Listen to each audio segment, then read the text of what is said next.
Morning student, how are you. कल मैंने आपको वाक ललित का चैप्टर पढ़ाया था।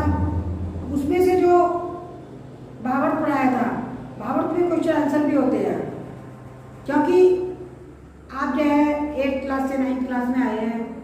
क्योंकि हमारे यहाँ 9th क्लास में भावार्थ लिखने को नहीं आता, और वैसे आपको बुक में से भावार्थ तो लिखना पड़ेगा, मगर भावार्थ लिखने को नहीं आता। पेपर में क्वेश्चन आंसर आते हैं। जैसे रस्सी कच्चे धागे की खींच रही में नाव, जाने वाला जाने कब सुन मेरी पुकार, करे देव भवसागर पार। पानी टपके कच्चे सकोरे, व्यर्थ प्रयास हो रहे मेरे, जी में उठती रह हो, घर जाने की जाएंगे। देखिए, इस पैरे के क्वेश्चन आंसर भी हैं जो मैं आपको बता रही हूँ, और कल मैं आपको व्हाट्सएप करूँगी फोटो खींच के भेजूँगी। क्वेश्चन है, कवित्री प्रभु प्राप्ति के लिए जो प्रयास कर रही है वे व्यर्थ क्या हो रहे हैं। कवित्री प्रभु प्राप्ति के लिए जो प्रयास कर रही है वे बेकार क्यों हो रहे हैं। इसका आंसर है, कवित्री इस संसार में रहकर सांसारिक और मोह माया में फंसी है। ऐसे में वह प्रभु की सच्ची भक्ति मांग रही है। वह जो है मोह माया में फंसी हुई है सांसारिक, और वह भगवान से सच्ची भक्ति मांग रही है, और कह रही है भक्ति नहीं, और क्योंकि वो भक्ति नहीं कर पा रही है, सच्ची भक्ति के अभाव तथा प्रभु प्राप्ति की इच्छा में कमी से उसके प्रयास बेकार जा रहे हैं। वह जो है जितना प्रयास कर रही है वो सब बेकार जा रहे हैं, इसलिए वो भगवान से सच्ची भक्ति मांग रही है। कवित्री फिर है नेक्स्ट क्वेश्चन, कच्चे सकोरों तथा कवित्री के द्वारा किए गए प्रयासों में समानता स्पष्ट कीजिए। कच्चे सकोरों और कवित्री के द्वारा किए गए प्रयासों में समानता बताइए। कच्चे सकोरे मिट्टी से बने होते हैं। कल मैंने आपको बताया था, कच्चे सकोरे मिट्टी से बने होते हैं, जो पानी भरने या तनिक सी जरा से भी ठेस लग जाती है तो वह नष्ट हो जाते हैं, टूट जाते हैं।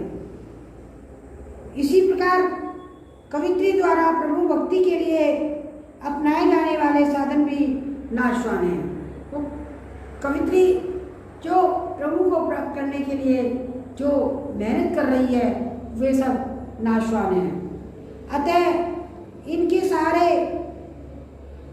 कवित्री अपने लक्ष्य की प्राप्ति नहीं कर सकती।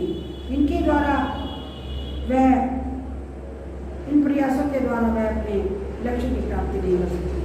कह रही है, जिस प्रकार कच्चे सकोरे होते हैं, उन्हें पानी भरते हैं वो नष्ट हो जाते हैं, इसी प्रकार से हम प्रयास कर रहे हैं मगर हमें भगवान की भक्ति यानी हमें सफलता नहीं मिल रही है।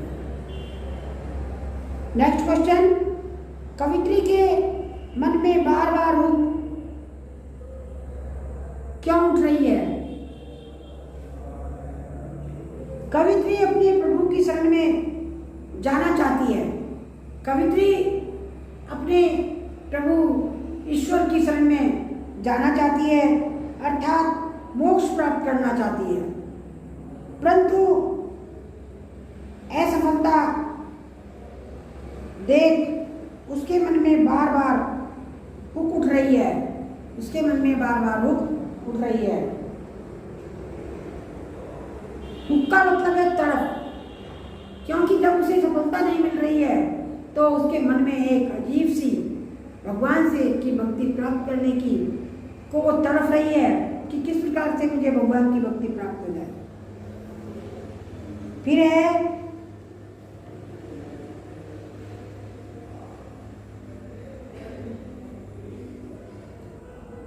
कवि और कविता का नाम लिखिए।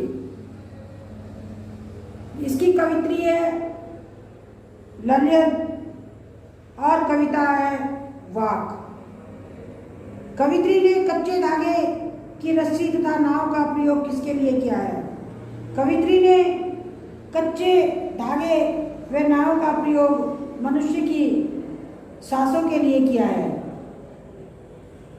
नाव का प्रयोग मानव शरीर के लिए, मनुष्य की सांसों का प्रयोग